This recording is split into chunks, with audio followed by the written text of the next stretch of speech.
One of the most evocative themes in the Old Testament is the portrayal of God as a warrior.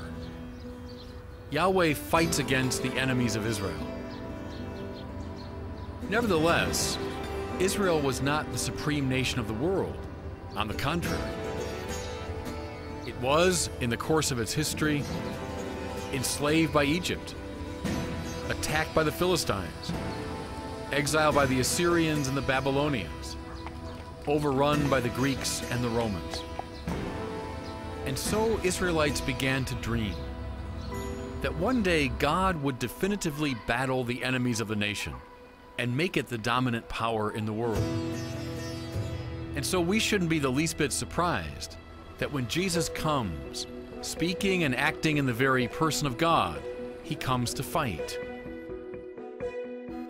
But what a strange warrior he was.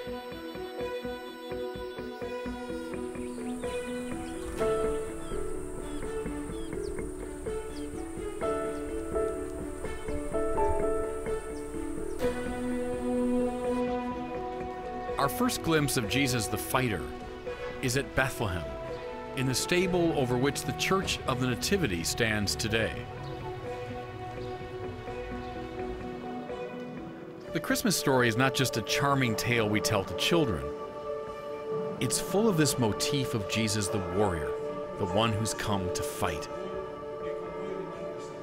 C.S. Lewis, the great English writer, said that Jesus came so quietly in this unobtrusive way because he was meant to slip clandestinely behind enemy lines.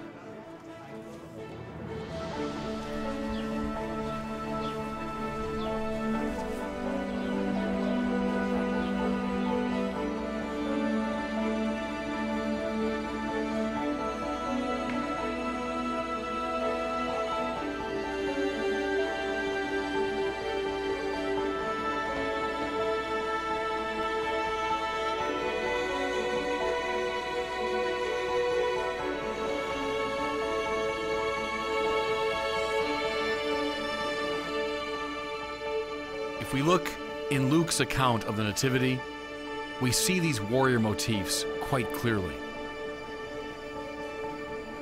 How does that story open up?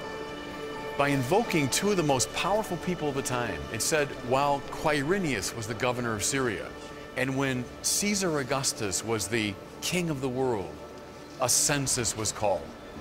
Quirinius, Caesar Augustus, two of the most prominent, powerful people in the ancient world. Well, that's how you'd expect great poems and stories in the ancient world to begin, by invoking the high and mighty. But then St. Luke pulls the rug out from under us because he says, my story is not primarily about them.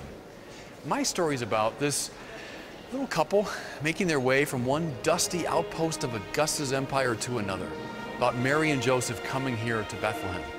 And the story will unfold now as a tale of two emperors, Augustus in Rome, and the true and new emperor, Christ Jesus.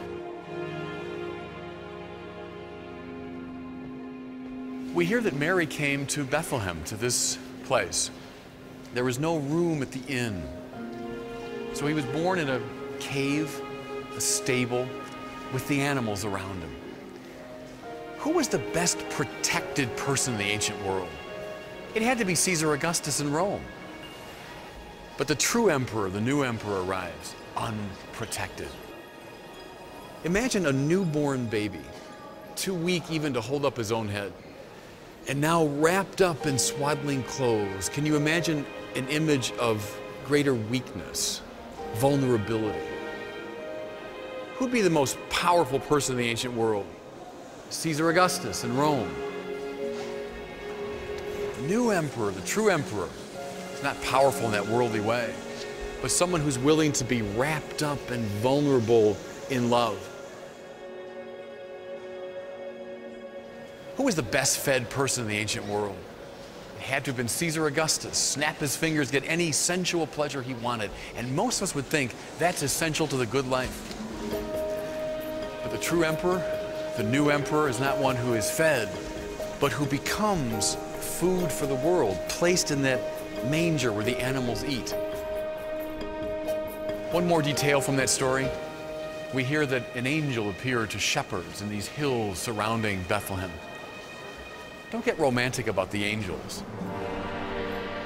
The typical reaction to an angel in the Bible was fear. Imagine this reality from another dimension, this higher power suddenly breaking into this world. Fear is the proper reaction. The angel announces the good news, and then it says, with that angel there appeared a stratios of angels. We often translate that word as host, but that word means army. Our words strategy and strategic come from that. With that angel there appeared an army of angels. Who had the biggest army in the ancient world? Caesar Augustus, which is why he was able to dominate it. You see what Luke is saying? His army is nothing compared to the army of this baby king, this stratios, this army of angels, who will fight not with the puny weapons of the world, but will fight with courage and with justice and with nonviolence. But the baby king has got the bigger army. There's a line in the prophet Isaiah that says, when the Messiah comes, it'll be like Yahweh bearing his holy arm. That meant rolling up his sleeve and bearing his powerful arm for conquest. Here's a great detail. That holy arm of Yahweh is the arm of the baby Jesus coming out of the crib. Who would have expected the power of God to arrive in that way? But the battle that begins here, this lining up of the two emperors, comes to its fulfillment on the cross. And it's there that this baby king, now come of age, will engage in his final battle.